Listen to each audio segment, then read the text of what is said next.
Subcommittee will come to order without objection. The chair is authorized to declare a recess at any time. We welcome everyone to today's hearing. Thank you so much for being here. I know it's been a little unsettling, a little crazy in New Jersey vernacular, but it is what it is, and we do appreciate your time and your presence. I now recognize Dr. Onder to lead us in the Pledge of Allegiance, and then I ask we remain standing for a moment of silence. I pledge allegiance To the flag of the United States of America, and to the republic for which it stands, one nation, under God, indivisible, with liberty and justice for all.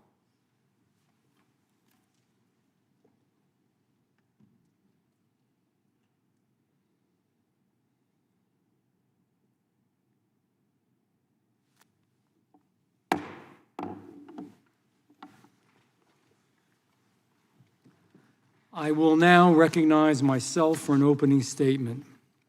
Today, this committee examines a serious question that affects millions of average, everyday Americans every single day. Has the Affordable Care Act, as written and as implemented, allowed waste, fraud, and abuse to flourish, while real American families are left to struggle under a system that was supposed to protect them? This is about real people, real families in every district and every state in this great country. Good families who work hard, play by the rules, and yet are still getting crushed by a system that was supposed to help and protect them. It's not fair, it's wrong, and frankly, it's disgusting. The people have done nothing wrong, but politicians have let them down. And that is the real reason we're here. We're not here, and I almost feel like saying this, I hope I don't have to say it over and over again. We're not here to debate what a new health care plan may look like. That is under another committee's jurisdiction. We are not here to entertain scare tactics about stripping health care away. I really do believe no Republican wants to do that. So let me say up front to my colleagues on the other side, no one should pretend otherwise today. Today, we are here to study at, look at, dig deep into, and understand particularly what my good friend, the chairman of the Committee of the Whole, brought forward when he asked for a GAO investigation into this. The Government Accountability Office, totally nonpartisan. So we shouldn't distract, we shouldn't dodge, we shouldn't run from what this nonpartisan GAO investigation uncovered. Every time someone tries to change the subject, it sends a message to the American people that defending the current corrupt ACA matters more than defending the families being hurt by it. The worst thing that we could do is pretend the system is working simply because people rely on it. We shouldn't pretend. Yes, people rely on it, but it's not good. People rely on it because they have no other choice very often. We're here to examine the failures of the system that exists right now and right here. And right now, the Nonpartisan Government Accountability Office has revealed the ugly, ugly truth. They tested the ACA, and the ACA failed. The GAO created fake applicants. Get this. They created fake applicants using fictitious identities, missing documents, and questionable personal information. The system approved them all anyway. These imaginary enrollees received tens of thousands of taxpayer dollars month after month, even though they didn't exist. No verified identity, no proof of citizenship, no income documentation, nothing at all. Think about this. This was not a partisan Republican stunt. This was the Nonpartisan Government Accountability Office. Tens of thousands of your hard-earned tax dollars sent to identities invented out of thin air. Fraud doesn't just waste tax dollars, it drives premiums higher for good, honest Americans. This is a program that paid out roughly $124 billion last year. That's a big number. if even a small fraction of that is tied to fraud or improper use, that is a huge number. We're talking about a real national crisis. Let me be clear, and I want to be clear on this too. I'm not calling for me personally, I am not calling for this entire system to be torn down overnight. That is not the question for us today. What we cannot do is make these subsidies permanent forever, because the system is already damaging American livelihoods and weakening their health care system. The real question is how we replace it. How we replace it and when we replace it in a responsible way that makes it safe for good Americans. Even with all the problems we have to make it safe. We have to treat our American people properly. The American people are the victims of this corrupt structure. They deserve a bridge to hold them up while we build something much better. And if a short-term extension, let me be blunt, is necessary, we should be clear about two things with a short-term extension. One, it is only to ensure families do not lose their health care in the immediate term. Secondly, the system is not sustainable and cannot serve as a long-term or permanent solution. Those two things we know. We have to take care of the here and now. We have to take care of them. If we've got to do something short-term with it, but long-term, we've got to do much, much better. And keeping it on autopilot with no reforms or accountability is purely negligent. And when you look at the facts of this report, the depth of the negligence becomes undeniable. The Nonpartisan Government Accountability Office also found, and boy, get all this, there was no proper verification of income, eligibility, or accuracy in the payments. You couldn't make this stuff up. The GAO found Social Security numbers used to enroll multiple people into one account, and they all weren't family. They even found Social Security numbers that belonged to dead people. You can't make it up that were being used. Think about it. We are letting criminals use dead Americans' identities to scam living Americans out of their health care benefits. If a system cannot tell the dead from the living, then for sure it's failing. And yet insurance companies get paid whether the patient is real or fake, while the family who actually needs care is left fighting denials, delays, and rising premiums. That's the real world. This is a moral failure. Meanwhile, the Government Accountability Office found that hundreds of thousands of Americans are being switched into plans without their knowledge. Imagine a slick con man calling a vulnerable family and tricking them into a plan they don't want, they don't need, and actually hurts them. And we have that. We have agents, and we have them doing that as we speak. That is sad. It's horrible, and it's cruel what these brokers and agents, not all of them, but these fake ones are doing. And the truth is, it isn't just random. The ACA structure has allowed an industry where dishonest brokers can profit from exploiting people's confusion and switching people into plans they never wanted and never asked for. Yet despite that fact, the CMS received hundreds of thousands of complaints last year from people enrolled or moved without their very consent. The GAO also noticed that CMS has not updated its fraud risk assessment since 2018. It's simply unacceptable. Today we will hear from experts, thank you for being here, who studied how fraud spread through the marketplace. We will hear how insurers profited while families struggled and were hurt. And it's been great for insurance companies, man. They've been making money hand over fist. And we will assess whether the Administrative Procedure Act is even being applied in a way that prevents meaningful action against the waste, the fraud, and the abuse that plague this system. Our goal is straightforward here today. We must protect those who depend on coverage today. I get it. We must also hold accountable those who exploited them and exploited the system. And we must build a path forward that delivers affordable, accessible, and accountable care for our American people. Because a healthcare system cannot function when the rule of law is just optional for agencies, but somehow it's mandatory for patients. With that being said, I now recognize the ranking member, Ms. Crockett. Thank you so much, Mr. Chair. And I must tell you that as you spoke, my little pen got to going, as well as a couple of other people up here, because you said something to the effect of slick con man calling and tricking people. I thought that was profound, because it seems like that's how we got into this mess. A slick con man has tried to convince people that healthcare should not be available to everyone.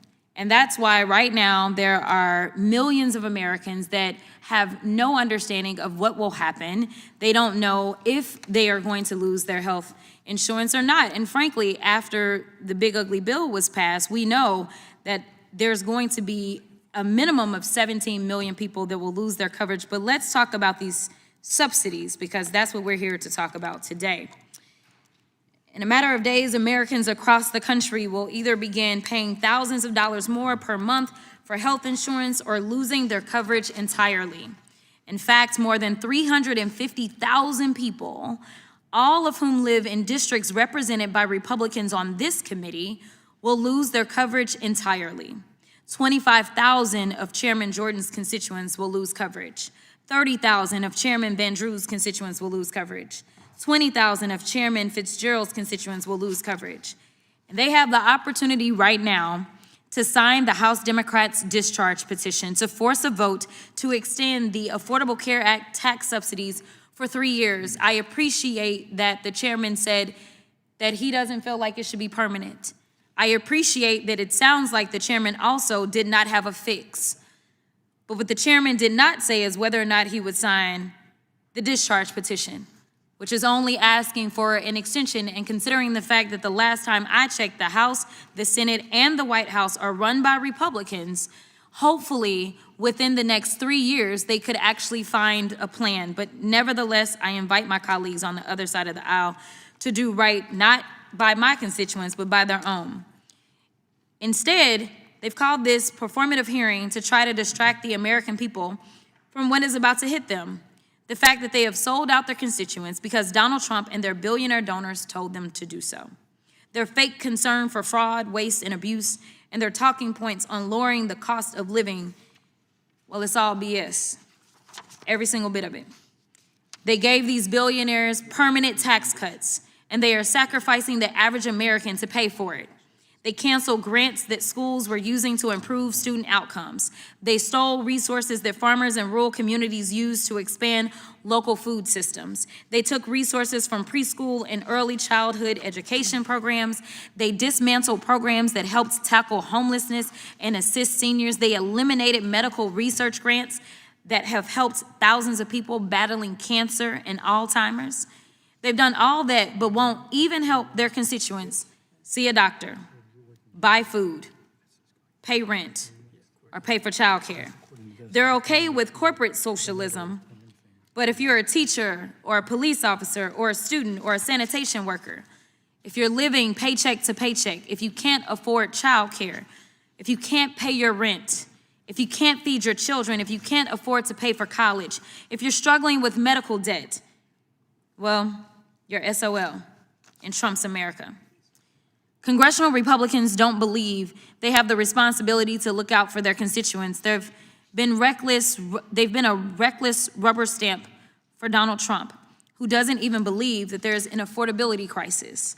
In fact, he thinks affordability is, quote, a hoax. While their constituents were lining up by the hundreds at food banks across the country, the president was literally mocking working class Americans at his Great Gatsby themed Halloween party. These people have shown us what they prioritize, and it isn't stopping fraud, waste, or abuse. In fact, President Trump has pardoned criminals who have stolen more than $1 billion from Americans. The only thing they care about is making the rich richer at the expense of their own constituents.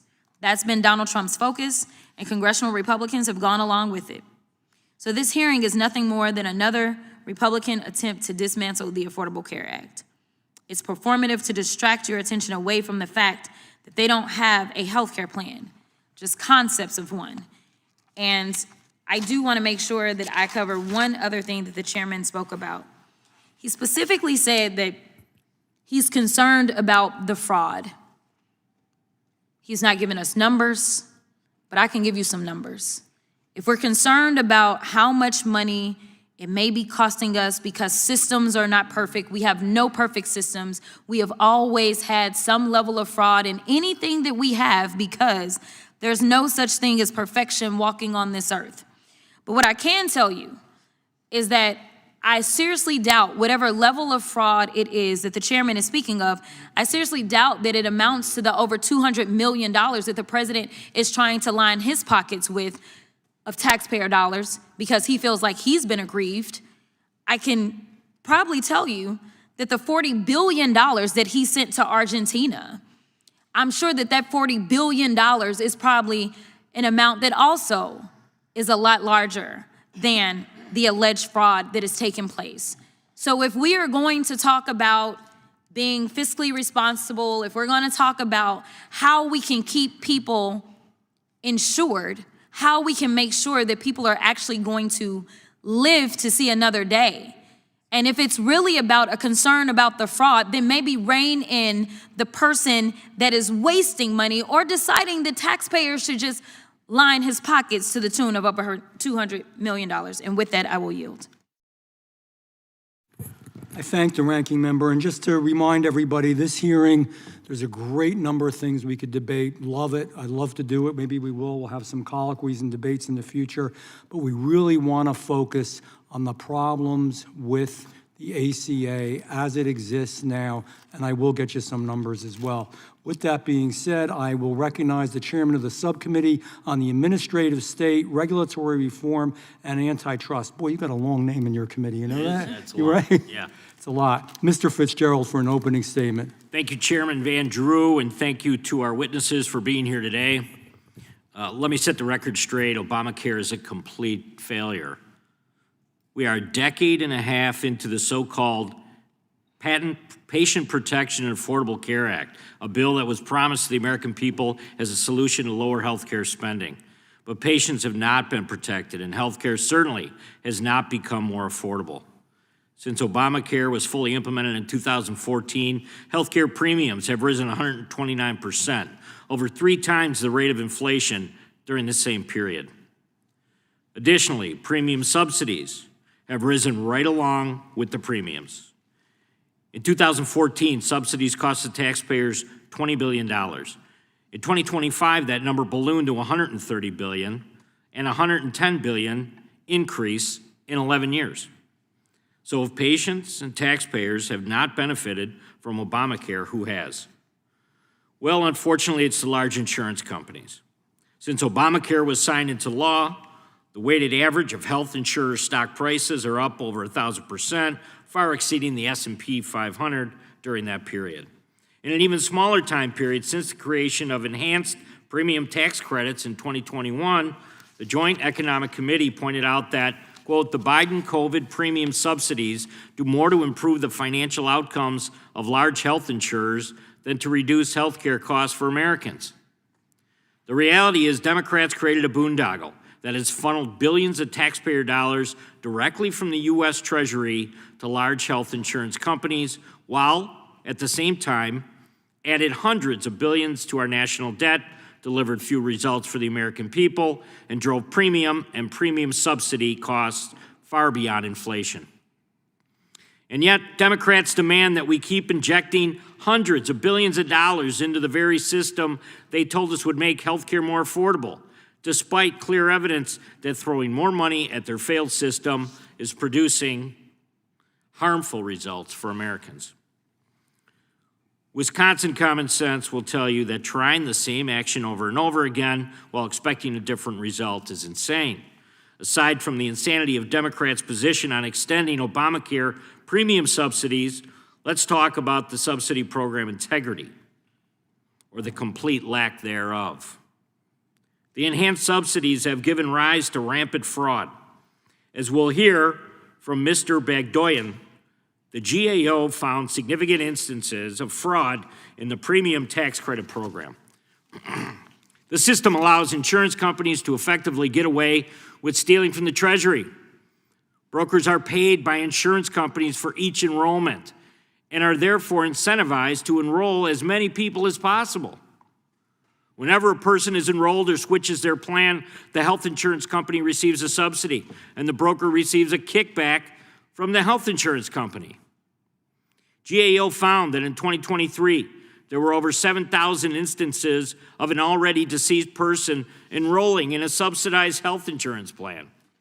The GAO has also found in 2023 there were over 19,000 instances of a dead person's Social Security number being used to enroll a living person in a subsidized health insurance. In total, for just 1 year, the GAO found $21 billion in unreconciled subsidies. And that number only includes citizens using Social Security numbers. It doesn't include non-citizens who receive subsidized care.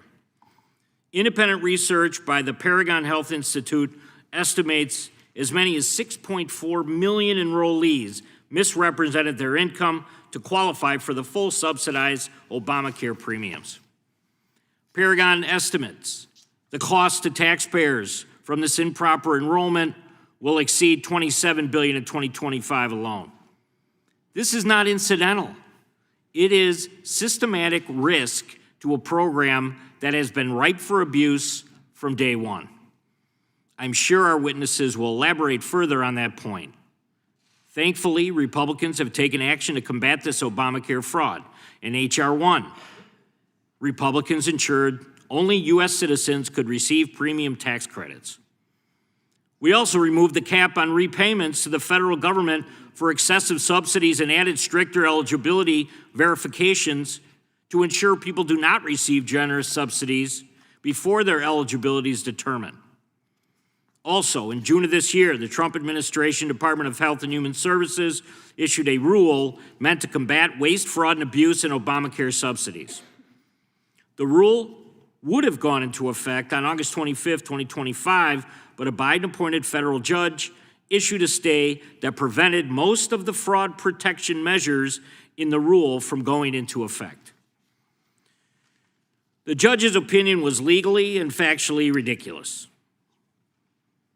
The Trump administration rule would have required individuals enrolled in fully subsidized plans to confirm their eligibility or pay $5, a $5 fee.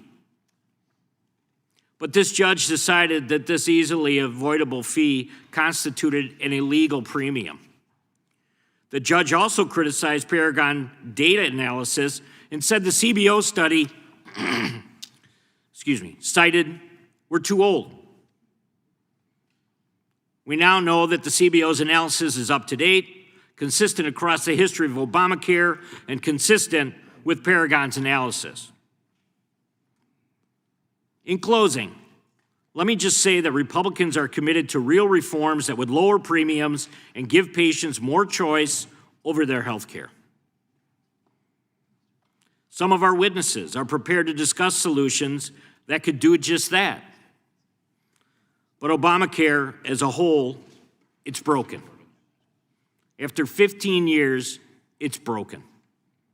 Despite generous taxpayer subsidies, it has not made health care more affordable, it has not shown evidence of a program that has any integrity, and it has only further enriched large health insurance companies. It is truly the Unaffordable Care Act. Now is the time to wheel our healthcare system back into the operating room and perform surgery, not continue putting billions of dollars in useless Band-Aids on a failed system. Thank you, Chair, and I yield back. I now recognize the ranking member of the full committee, Representative Raskin. Thank you very much, Mr. Chairman, and thank you to all the witnesses for joining us today. In 3 weeks, the ACA tax credits expire. So we've got a simple choice in Congress. We can give millions of American families more affordable health insurance by extending the ACA tax credits, or we can force on them drastic premium increases. That's the choice. Any other rhetorical exercise today is a diversion and a distraction. My colleagues want us to change the subject. They want to talk about the problem of fraud, the perennial problem of fraud. And there are lots of things we can say about that, and maybe we can make some progress on it, but that's a completely different issue.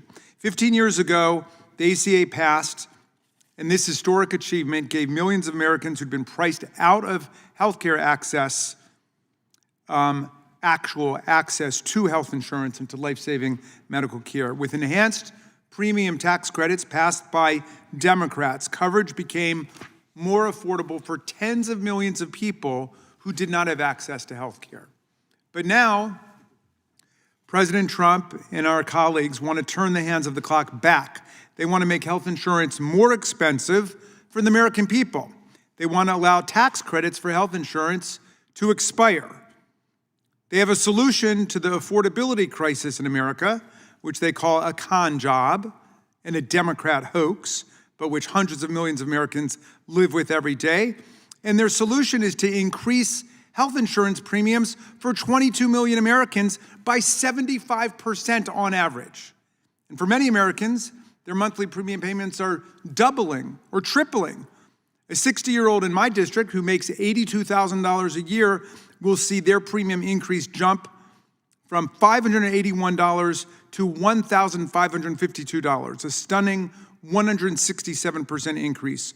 A person making the same salary in our distinguished Chairman Jordan's district will see a 248% jump in insurance rates, with the monthly premium increasing from $581 to $2,022. Thanks to the Kaiser Family Foundation for breaking these down according to congressional districts so members of Congress can understand what's about to happen to our own people. While our people are looking at working with no health insurance, sending their kids to school with no health insurance, trying to avoid getting the measles under the leadership of Secretary Kennedy at HHS with no health insurance, our colleagues just say, let them pack the emergency rooms, let them take 2 conspiracy theories and call me in the morning. So we talk about health care for Americans, and they change the subject to talk about fraud. That's an old trick. When we talk about Social Security, they talk about fraud. When we talk about Medicare, they talk about fraud. When we talk about Medicaid, they talk about fraud. All because they oppose these programs for the people. Not the fraudulent parts created by criminals who we need to chase down and prosecute, but rather the fairness parts created by Congress for the American people. So now we talk about extending health insurance, and they want to talk about fraud. Well, why does President Trump have any standing to lecture anyone about fraud? Think about that for a second. He was criminally convicted by a unanimous jury of his peers on 34 different felony counts of falsifying business records to conceal illegal payments he made. He was found guilty of defrauding the state of New York by lying about real estate values, and he owes hundreds of millions of dollars in ill-gotten gains to the people of New York.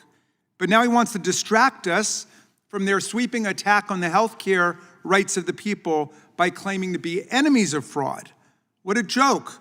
The president just used his pardon power to commute the sentence and forgive the fines of a guy, a fellow criminal convict, who defrauded the government of $1 billion by exploiting nursing homes and other senior care health facilities. One of the biggest frauds ever committed in the history of the United States. He pardoned more than a dozen criminals who stole hundreds of millions of dollars from Medicare and Medicaid from the American people. He pardoned criminals who abused elderly patients and subjected them to unnecessary treatments that were described by the prosecutors in those cases as horrific and barbarian. And if anyone wants to challenge me on any of these facts, I will read to you from the cases. I will give you the documentation. You might prefer not to look at who Donald Trump is pardoning, but that doesn't mean it's not happening.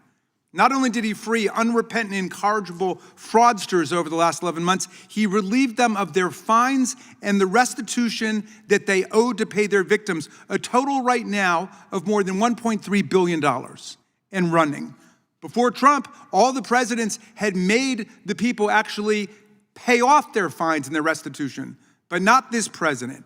A few weeks ago, he pardoned the former president of Honduras, Oscar Hernandez, who brought in, check this out, 400 tons, which translates to 800,000 pounds of cocaine, billions of individual doses of cocaine into our country, to quote, as the president of Honduras said, to shove up the noses of the gringos, as he so sweetly put it. And our alleged America First president pardoned this sick, fascist, anti-gringo drug dealer while his war secretary was blowing up alleged drug boats and killing 84 people with no declaration of war by Congress and no due process, all allegedly in the name of stopping drugs. What a joke. The president pardoned Ross Ulbricht, the mastermind behind the dark web platform Silk Road that was used by drug dealers to sell $214 million worth of narcotics. That guy was sentenced to life in prison with no chance of parole. And yet after Trump pardoned him on day one of his administration, this guy is now back at work, a completely unrepentant criminal and a threat to public safety. So we're being lectured by newly minted anti-fraud fighters who utter not a word about any of these pardons of drug traffickers and organized criminals, but people who said nothing when President Trump illegally sacked 17 inspectors general in our government, the very people who are tasked with rooting out fraud, abuse, and corruption in our government. In 2024, they saved $71 billion alone.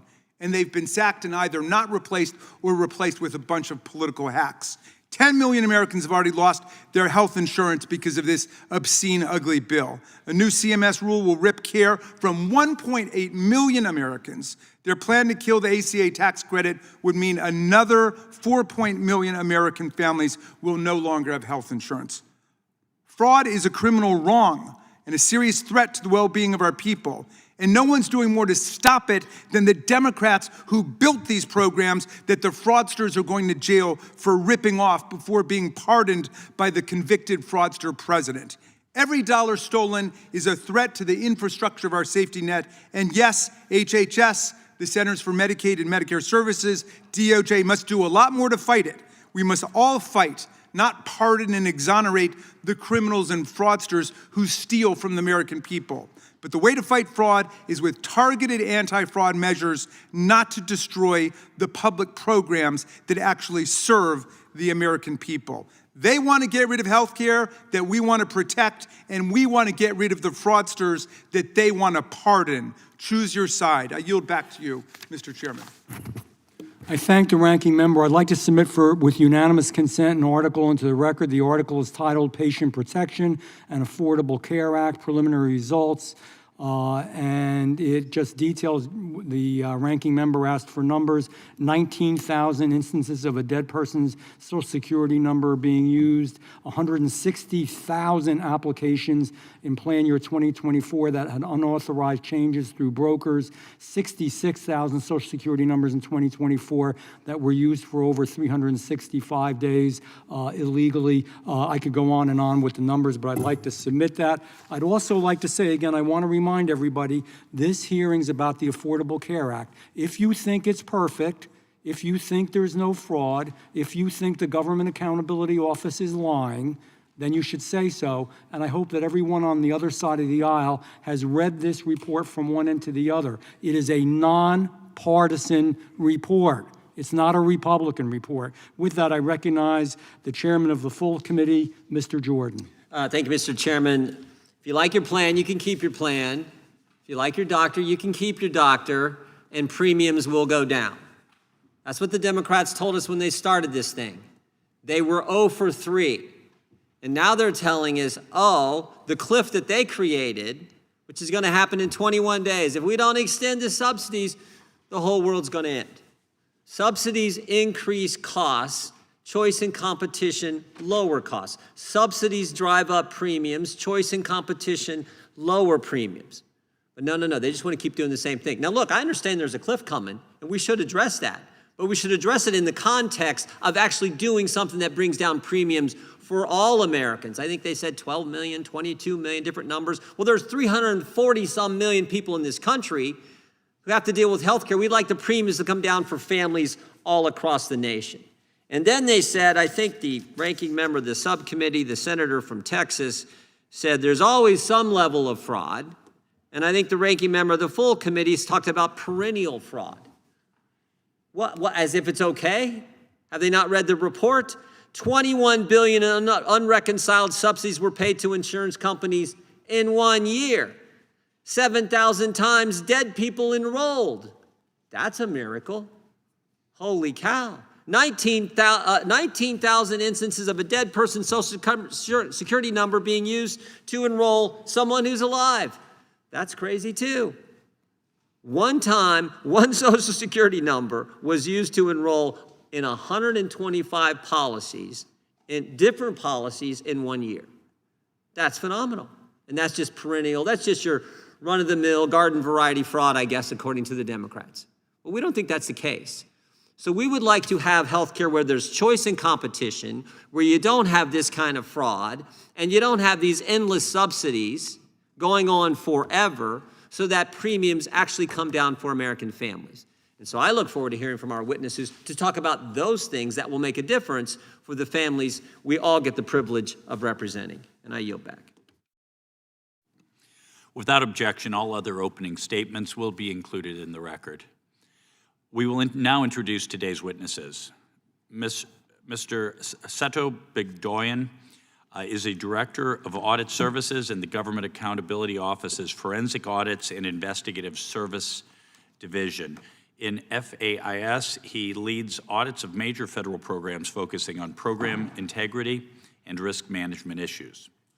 Dr. Brian Blaze is the founder and president of Paragon Health Institute, a nonprofit organization that works to improve public and private health. He previously served as special assistant to the president for economic policy on the White House's National Economic Council. Dr. G. Bay. Dr. Bay is a professor of accounting at the Johns Hopkins Carey Business School and professor of health policy and management at the Johns Hopkins Bloomberg School of Public Health. Her research focuses on healthcare accounting, finance, and policy. And Professor Zach Cooper. Mr. Cooper is an associate professor of public health and an associate professor of economics at Yale University. His research focuses on healthcare spending and competition in the hospital and insurance markets. We will begin by swearing you in. Would you please rise and raise your right hand? Do you swear or affirm under penalty of perjury that the testimony you're about to give is true and correct to the best of your knowledge, information, and belief, so help you God? Let the record reflect the witnesses have answered in the affirmative. Thank you. Please be seated. Please know that your written testimony will be entered into the record in its entirety. Accordingly, we ask you to summarize your testimony in 5 minutes. Mr. Bigdoyan, you may begin. Thank you, Mr. Chairman, Chairman Fitzgerald, Chairman Jordan, Ranking Member Crockett, Ranking Member Raskin. I'm pleased to highlight today initial results of selected aspects from our ongoing review of the ACA-APTC program. The program's complex structure, high levels of participation, spending, and generally weak controls underlie its inherent risks for fraud. In this regard, APTC spending totaled $124 billion in 2024, making it highly attractive to fraudsters. To be clear, our review focuses on identifying indicators of potential fraud. This is very important to understand today in ACA, rather than determining the extent of fraud or evaluating its policy or viability aspects. Overall, our current bottom line is threefold. Initial results are consistent with those from similar work over 11 years ago. Risk conditions haven't improved over that time. In fact, risks persist and could be significant. The program faces two principal risks: integrity risk from ineligible and eligible applicants perpetrating enrollment or subsidy fraud, and consumer harm risk from brokers and agents taking unauthorized actions jeopardizing health coverage. More specifically, 3 principal points are worth noting. First, CMS's approach to addressing ACA's fraud risks is short on fundamentals. For example, its capacity to manage risks is weak, including a generally lenient posture regarding controls, obsolete and incomplete fraud risk assessments, the latest dates as from 2018, and no comprehensive strategy to proactively counter risk. Capacity hasn't kept up with significant program changes, including growth in enrollees and spending, frequent shifts in enrollment controls, and the expanding role of brokers and agents in facilitating enrollment. Second, covert testing of enrollment controls indicates that weaknesses from similar testing over 11 years ago persist. 18 of 20 of our ghost applicants using fake information and documents secured ongoing coverage and subsidies totaling $10,000 a month, while many application-related discrepancies remain unresolved. Third, extensive data analyses flag multiple indicators of potential fraud. For example, the overused SSNs, multiple policies attached to a single number. 66,000 instances occurred in 2024, with over 194,000 policies attached to those. That is twice the 2023 level. The most overused SSN from 2023 has 127 full-year and part-year policies attached, totaling $576,000. Matches with SSA's full death file, deceased individuals associated with active policies, 58,000 matches in 2023, and partial results show 26,000 subsidies, carry subsidies totaling $94 million. No initial evidence of reconciliation of subsidies, Social Security gaps between pertinent enrollment and tax data suggests that APTCs totaling $21 billion in 2023 were potentially not reconciled as required. This represents 32% of all APTCs where applicants included SSNs and about 23% of total APTC spending in 2023. Also, potentially unauthorized broker-agent activity, or as we call it, volleying. This involves changes to brokers and agents of record, or insurance plans, or new coverage initiated, all without consumer knowledge or consent.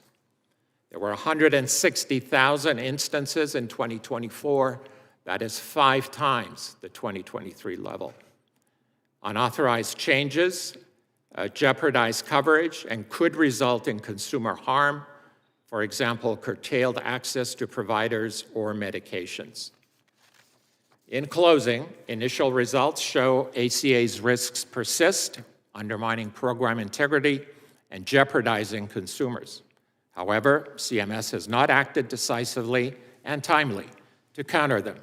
CMS must acknowledge risks exist and are immediate, take them seriously, and bolster its capacity to address them. This concludes my opening remarks. Thank you. Thank you, Mr. Begdoyan. Dr. Blaze, you may begin. Mr. Chairman, Chairman Fitzgerald, Chairman Jordan, ranking members Crockett and Raskin, members of the committee, thank you for the opportunity to testify this afternoon. The failures of the Affordable Care Act are well known: canceled health plans, soaring premiums and deductibles, lost doctors, and narrow networks. The law entrenched an inefficient, insurance-dominated health sector by sending massive subsidies straight to insurance companies. A new Joint Economic Committee report found that the main winners of the ACA subsidies are health insurers whose stock prices have soared. My testimony today will focus on one profound and expanding failure: massive fraud and abuse in the exchanges. GAO's work shows how vulnerable the program is to fraud, with 96% of fake applications enrolled in subsidized coverage. Paragon's work shows the staggering cost. Our research grew out of a single conversation. In May 2024, I testified in Texas. A state senator asked me about techniques being used to inappropriately enroll people in fully subsidized ACA plans. I responded that there were large incentives for abuse, but that I did not know the scale. Upon returning, I asked my team to do a simple analysis, compare the number of people enrolled claiming income between 100 and 150% of the poverty level to the number of people who would be eligible for a plan with that income. Under COVID-era subsidy boosts, the ones set to expire after this year, coverage was made fully subsidized for people who claimed income in that category.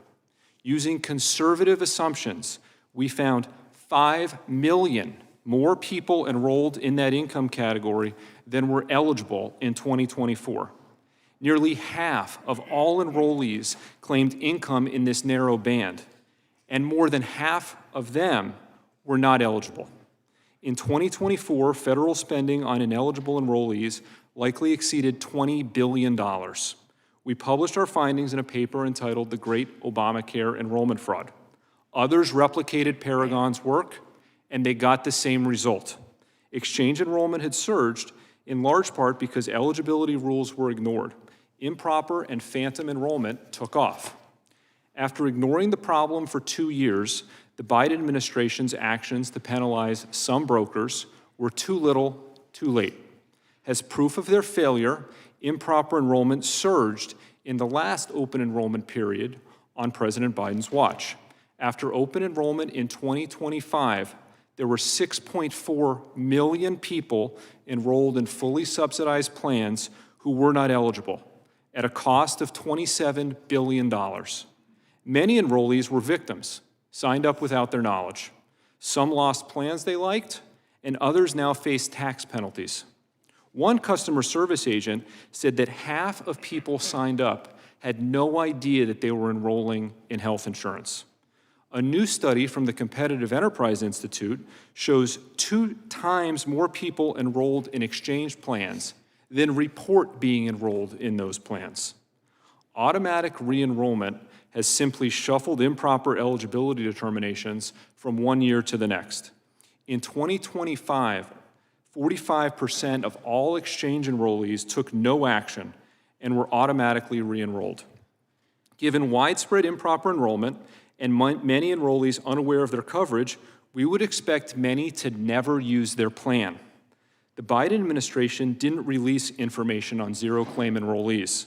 Fortunately, in August, the Trump administration did. What did we find?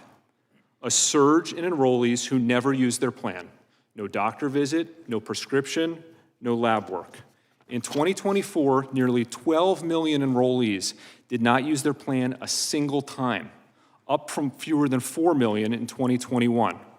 Overall, 35% of all exchange enrollees never used their plan, and 40% of fully subsidized enrollees did not have a single claim. Zero-claim exchange enrollees are more than double what occurs in a normal health insurance market and are double the rates before the COVID-era subsidy expansion. There are unquestionably millions of phantom enrollees in the exchanges. Federal taxpayers sent more than $35 billion to insurers in 2024 for people who never used their plan. The One Big Beautiful Bill took some important steps to improve exchange program integrity. But the best way to reduce the fraud and waste is for the COVID-era subsidy boost to expire as scheduled. That would still leave in place extremely generous subsidies that would cover the vast majority of premiums and that grow more generous over time on autopilot. Thank you, and I look forward to answering your questions. Thank you very much. And now we will move on to Dr. Bai. Chairman, ranking members, and members of the subcommittees. Thank you for the honor of testifying. My views do not represent Johns Hopkins or its affiliates. In a study soon to be published in JAMA Health Forum, my colleagues and I have found that from 2014 to 2023, 10-year period, Obamacare premium subsidies grew from under $20 billion to $83 billion. So this year it's going to be $130 billion. Number two, for subsidized plans, the taxpayer share rose from 29% to 74%. Three, unsubsidized plans lost appeal. Their market share shrank by about a quarter.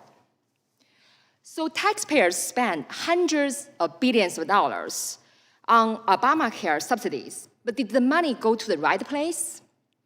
GAO, DOJ, Paragon Institute, and others have found the answer is no. What they found is a tip of the iceberg. Fraud is like cockroach infestation. Once we see one, there are more. Subsidy fraud happened because government agencies have little incentive to care when they spend taxpayers' money. And the insurers and brokers have no incentive to stop it. As we discuss subsidy, we should always remember the root problem is the unaffordable, low-value Obamacare itself. It was originally sold to American people as affordable. President Obama promised premiums would go down by $2,500. At that time, many economists already predicted unaffordability as we are experiencing today. Through numerous regulations, Obamacare damaged both the provider market and the insurance market. Consolidation, stagnation, high prices, and high premiums followed. Some people blame private companies, but the private companies are merely responding to the bad incentives created by Obamacare. Others blame FTC for consolidation, but by the time mergers acquisition transactions reach FTC, it's already too late. Obamacare has made the soil so toxic that only large entities can survive. That is why Obamacare is both a taxpayer fraud and a consumer deception. The COVID-era enhanced subsidy used the taxpayers to lure higher-income consumers, enrollees, into unaffordable plans that they would not have bought otherwise, without addressing any underlying unaffordability, and also set them up as political pawns for another future premium cliff. So this is also consumer deception and taxpayer fraud. Obamacare defrauds taxpayers 3 times. First, paying for expensive premium subsidies. Second, paying those fraudsters. Third, paying high price and premiums for their own health care caused by Obamacare. Except for a small number of people who benefited politically and financially from Obamacare, all Americans lose. Patients are deprived of affordability and access that the free market could have brought. Physicians, entrepreneurs, innovators, and American workers can't reach their productivity potential. Our employment, economy, and global leadership suffered. Obamacare fraud was created by Congress and can only be fixed by Congress. First, open the book and let the public help detect and deter subsidy fraud. Second, most importantly, invigorate healthcare markets. Let the patient control their healthcare dollars. Let providers compete on level the playing field. Let insurers design and offer plans that consumers actually want, and deregulate and unburden all players. Hundreds and millions of Americans want a better health and a lower price. Countless builders want to compete, innovate, and earn returns, but their hands are tied by Obamacare. Members of Congress, please unleash American dynamism into healthcare and bring true access and affordability to all. Thank you. Dr. Bai, thank you. Next, we will ask Professor Cooper. Thank you for being here. Thank you. Good afternoon, Chairman Jordan, Chairman Van Drew, Chairman Fitzgerald, Ranking Member Raskin, and members of the committee. My name is Zach Cooper. I'm a health economist and professor at Yale University, where my research focuses on understanding the drivers of healthcare spending growth in the United States and how healthcare spending impacts the wider economy. Today, I'm testifying here on my own behalf, not on behalf of Yale University, and the views I'm going to express are my own. I greatly appreciate the opportunity to be here. A decade ago in my health economics class, when I taught my students about the relationship between health insurance, health, and mortality, what I told them was health insurance is fundamentally a financial tool. I was wrong. A decade later, my views have changed because the research has changed.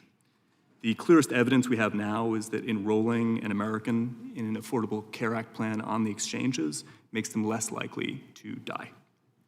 The enhanced ACA subsidies that help approximately 22 million people in this country purchase plans are set to expire at the end of the year. The people getting health insurance on the exchanges are farmers, they're ranchers, they're cooks in small restaurants, they're contractors who run their own businesses. If those subsidies end, the premiums people pay are going to skyrocket, and approximately 4 million people are going to lose their coverage. Extending those subsidies matters. But if we focus only on whether the subsidies remain in place, we're having the wrong conversation. The real problem we're facing in this country is the underlying cost of healthcare. The growth in healthcare spending is what makes the subsidies necessary in the first place. It's driving up premiums for employer-sponsored health insurance coverage, driving up premiums on the exchanges. Rising healthcare spending is crushing families, it's slowing wage growth, it's reducing employment for Americans earning less than $100,000 a year who are working outside the healthcare sector. As I've said, healthcare spending is literally crushing the American dream. Next year, premiums for employer-sponsored plans are expected to increase 10%. Premiums on the exchanges are projected to rise 18%. The premium growth is largely being driven by the growth we're seeing in hospital and provider prices. I want you to think mergers, staffing shortages, and tariffs on medical devices. And then there's the increasing use of GLP-1s.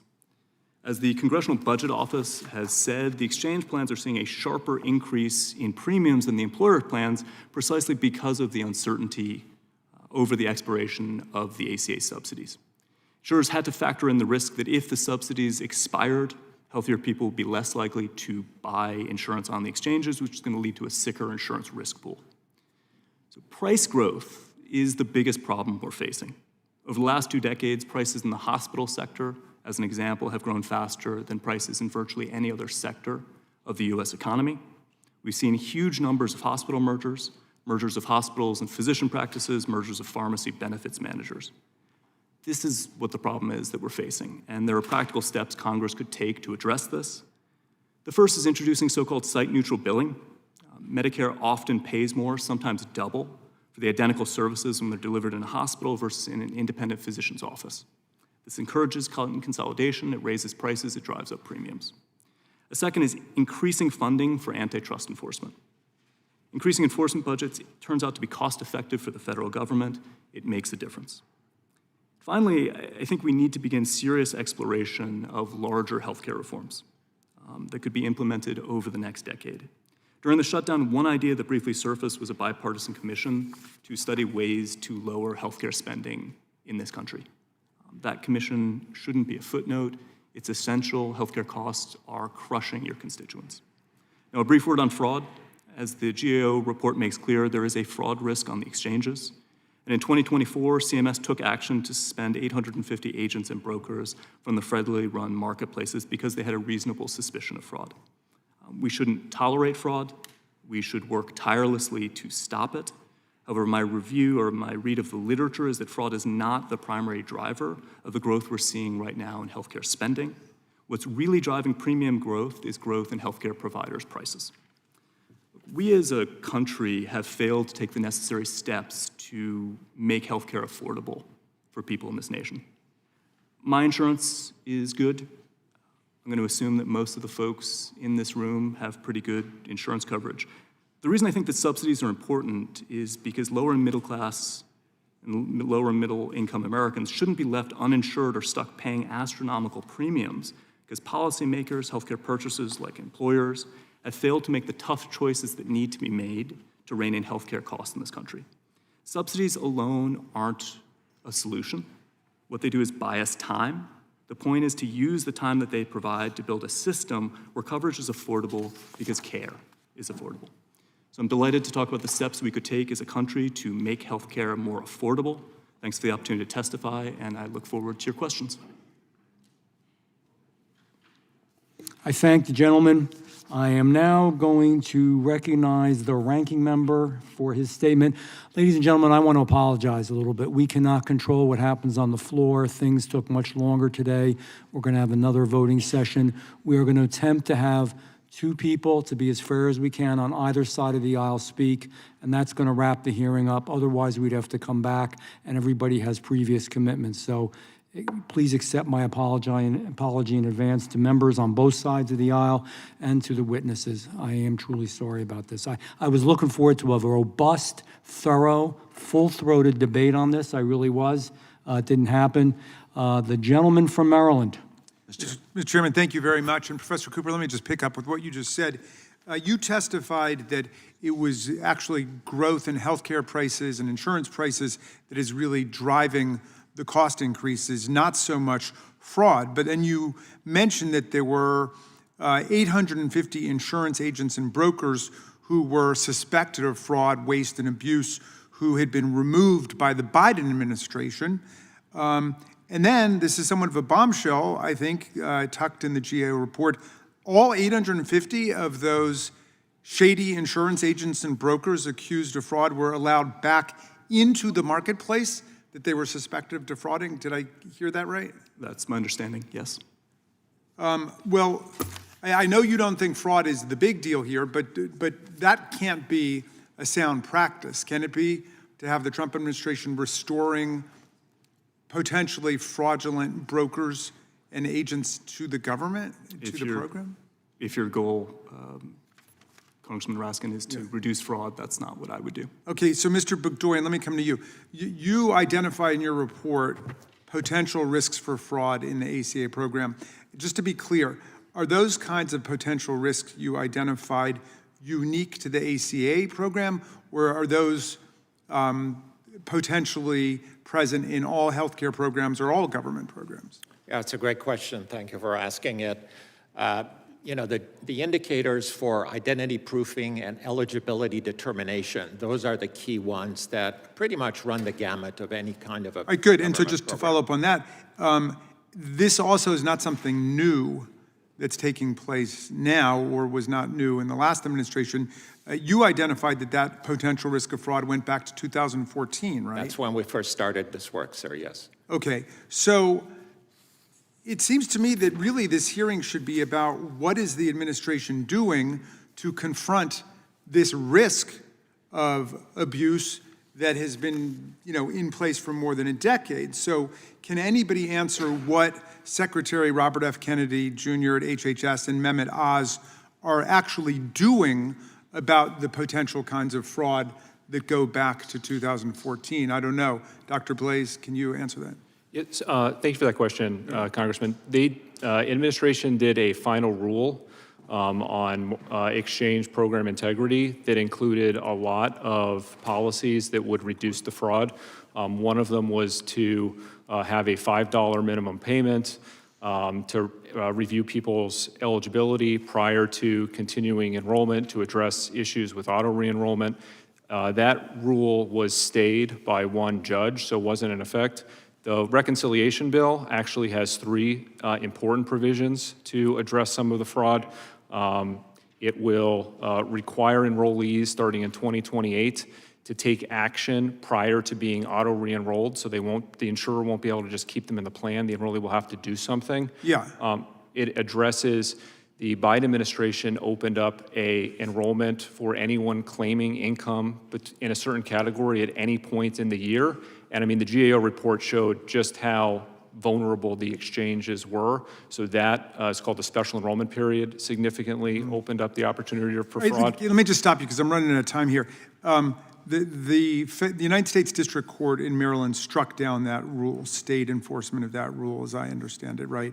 And that was based on the report that you prepared? Is that the Paragon report? Am I getting that right? No, so there were commentators that cited the Paragon report, And so the judge, in his decision, said that CMS didn't do an adequate explanation of describing the policy.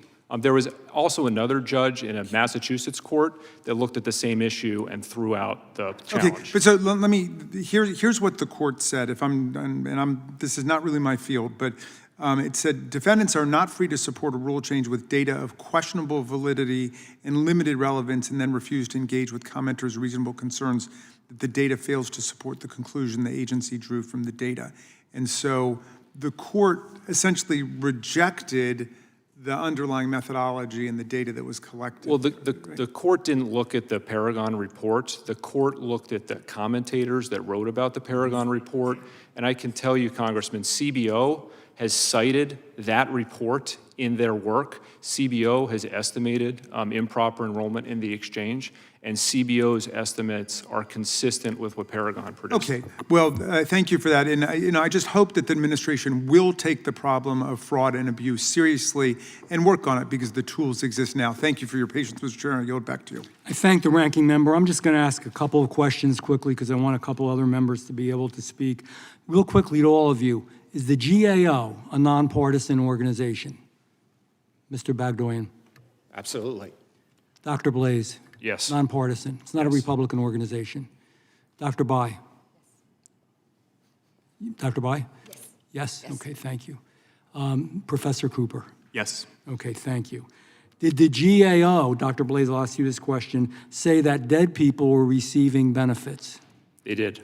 Okay. Did the GAO say that fraudsters, brokers, and agents were misusing the system, getting benefits themselves, and moving people into plans they don't want? Yeah, the GAO report showed significant vulnerabilities with the exchange. Did the GAO show, nonpartisan, that money was going to Social Security numbers, not families, to multiple numbers of Social Security numbers from multiple individuals, and they were receiving subsidies, and it couldn't be possible? Yeah, I mean, tens of thousands. Tens of thousands? Yeah. Okay, so that's my first point, and the point I wanted to make as well, I think that we have UC. Can you please state Yes, that? Mr. Chairman, I'd like to submit for unanimous consent for the record, this article is titled, "The Great Obamacare Enrollment Fraud." This is a Paragon Health Institute paper led by our witness, Brian Blaze.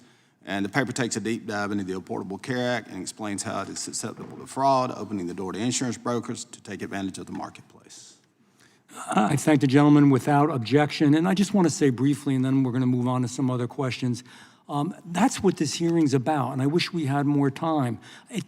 I know people have different visions of what healthcare should be in the United States of America, but we have a system now that's wrought with fraud, that doesn't work, that isn't right, that's taking money from good American people and giving it to people who are fraudulent in so many different ways. Individuals, insurance companies, brokers, agents, and man, people are tired of it.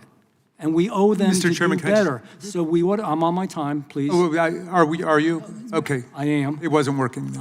So for that reason, I think regardless of what you feel, man, and I hope, and I'm not even going to ask you because I'm not out to embarrass anybody, I hope that every member on the other side read the entire GAO report. I didn't know that was all that was in there. It was startling, it was scary, it was of concern, and Republicans didn't write the damn thing.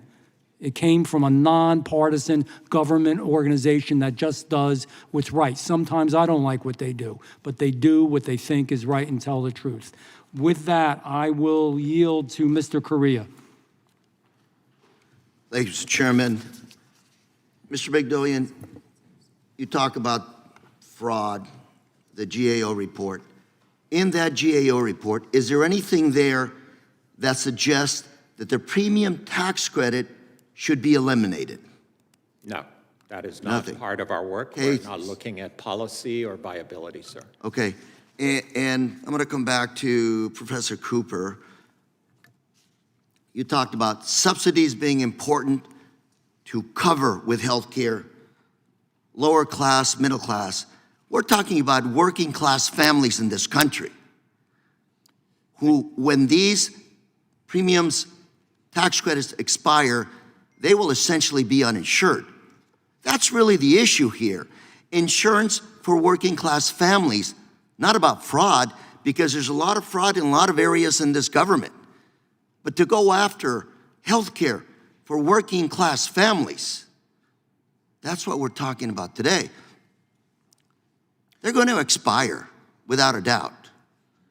I want to see each and every one of us up here what kind of phone calls we're going to get from our constituents when they end up not being able to pay for their health care in the richest country in the world with the most advanced medical technology in the world. So, Ms. Cooper, let me ask you a question. Senators are talking about health care savings plans as opposed to tax credits. How is this going to enable Americans to afford health care? Thank you for the question, Congressman. I don't think they do. I don't think they fundamentally address three core issues. The first is it still exposes consumers to significant out-of-pocket costs. If you look at the plans people are going to enroll in, they're going to have out-of-pocket maximums for individuals at $10,000, for families around $20,000. We're not going to Small business owners, entrepreneurs, their employees, how will this tax credit cancellation help them afford health care?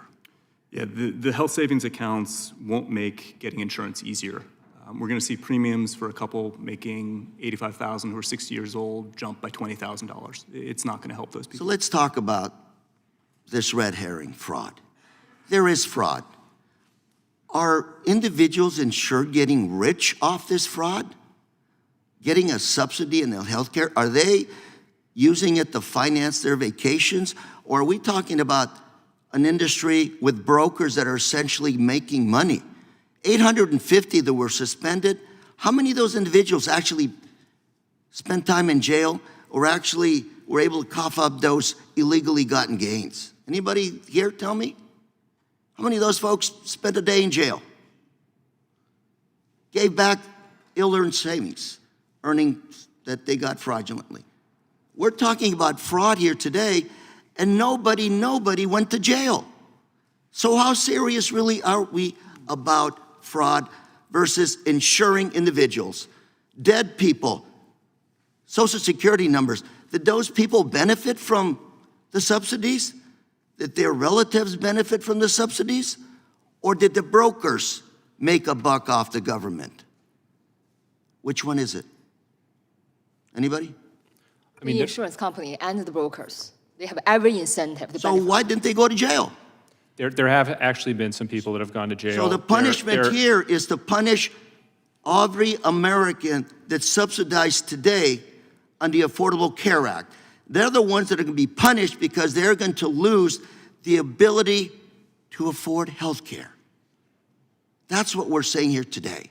I'm going to tell my colleagues here, let's see what happens January 1st next year when you start getting the phone calls from your constituents that are uninsured, lose insurance, or those hospitals that are relying on those premiums to stay open, not in the big cities, but out in the countryside. That's what this debate is really about. Fraud, let's get the DAs, attorney generals to go after these criminals. But to go after middle-class, hardworking families and take away the possibility of having health care and saying it's a broken system, if it's a broken system, I challenge my colleagues, show me something better. We're waiting for your solutions. Thank you, Mr. Chairman, and I yield. Thank you, Mr. Correa. I'd like to submit with unanimous consent an article into the record. The press release is titled President of Insurance Brokerage Firm and CEO of Marketing Company Convicted in $233 million Affordable Care Act enrollment fraud. The American people are the victim. And this is a press release from the Department of Justice. I'd like to submit that. With that being And said, Mr. Chairman, I also like to submit some articles for the record. First one by Kaiser Healthcare News. Health saving accounts backed by GOP covers fancy saunas, not insurance premiums. Number two, Washington Post, why healthcare savings accounts aren't the fix Republicans hope for. Number three, by Fortune magazine, Trump wants more healthcare savings, yet they can't pay for the insurance premiums. Number four, Kaiser Foundation, fraud in the marketplace, enrollment and eligibility. 5 things to know. Number five, keep Americans covered. Fact sheet on health care. And then finally, small business majority. The expiration of the ACA enhanced tax credits will devastate the small business community. Without objection, I now recognize Mr. Issa from the great state of California. Thank you. Dr. Blaze, is it true that if government subsidizes part of health care, that it lowers the cost to the individual who pays for health care? Yes. Is it equally true that it has no side effect on the actual cost of health care? Yeah, it raises the taxpayer cost. So the fact is, if we want to lower the cost of health care, we have to attack the cost of health care, not the subsidy that ultimately lowers it for some while raising it for others through being taxed. There was a lot of discussion today about there isn't fraud. In your experience, if we prosecute as many frauds as we can, if we claw back as much dollars as we can, do we make the return on investment and the likelihood of additional fraudsters go down? In other words, is prosecution and clawback a deterrent? It is, Mr. Issa, I would say here, the real problem are the underlying incentives. The underlying incentive— I'll get to that. Okay.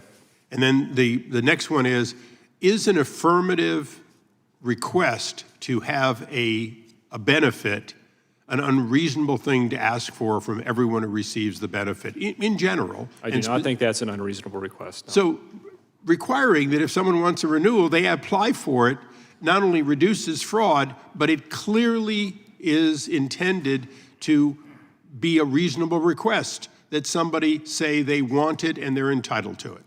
Yeah, especially if the product is nearly fully or entirely fully subsidized by the government. I agree. I'd like to yield the remainder of my time to Mr. Alder. Thank you, Representative Issa. I wanted to read a portion of a letter in my office. I'll abbreviate it in interest of time. This is from a Missouri dairy farmer. He says, "We seem to have gotten health insurance confused with actual health care. I can say from personal experience that having coverage through the marketplace does absolutely nothing for me in regards to actually getting health care. The plan we have had for the last years has a deductible and copay that is so high, I typically go to see doctors as a self-pay patient. This gets me a discount on care, and I will be charged less than half of what it would be to pay the deductible if insurance was billed." He said, secondly, the consolidation of health providers has led to skyrocketing costs. This leads to total lack of price transparency. And he goes on. Basically, this dairy farmer laid out the Republican plan for health care, which is to promote competition and transparency and thereby deliver lower prices and better quality. Dr. Blaze, I know you covered this in your testimony, but I think this is important to reiterate. For the record, the expiring COVID-era subsidies are responsible for what percentage of the 2026 premium? The expiring subsidies are responsible for a very small percentage, Congressman, about 3%. About 3%.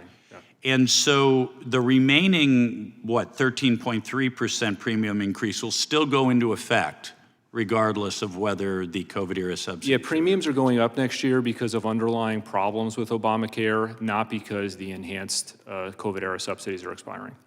So what is the actual cause of that 13.3% increase? I mean, there is a lot of structural problems with Obamacare. The regulatory structure increases costs over time, and the underlying subsidy structure within Obamacare has increased costs. So I think Professor Cooper is right. There are underlying healthcare costs, but Obamacare is inherently inflationary, both the regulations in Obamacare and the subsidy structure in Obamacare. If you want to lower healthcare prices and costs, within Obamacare, you need to tackle the basic architectural flaws. Thank you, Dr. Blaze. And yes, and here we have this chart, if you could put that back up. We see that rates in Obamacare went up twice that of the average employer-based plan and 3 times the rate of inflation. And I yield to the chair of the full committee, Representative Jordan. I thank the gentleman for you. I was just going to point out this is something that doesn't happen too often where the Democrat witness actually agrees with the Republican plan, because I think Professor Cooper said, quote, subsidies aren't a solution or aren't the solution, they should be temporary. That's where we're at. We want to address the underlying problem. And then he talked about reforms. He talked about site neutral billing. I mean, we want all those things too. That's the point.